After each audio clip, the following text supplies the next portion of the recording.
मेरे हवाले होना है। अगर हमसे किए मजाक ना तो तुम लोगों की गांड में कर देंगे डबल सुराख।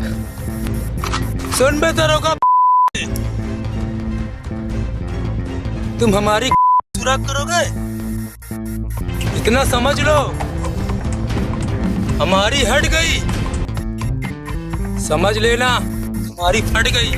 दरोगा, मैं धमकी न दो, हमें भी गोली चलाना आता है। दरोगा, हमारा पीछा छोड़ दो, वरना कसम से हम तुमको पेल देंगे। सालो, तुमको पता है किसको मारे हो? मुझे पता है, हीरे का व्यापारी।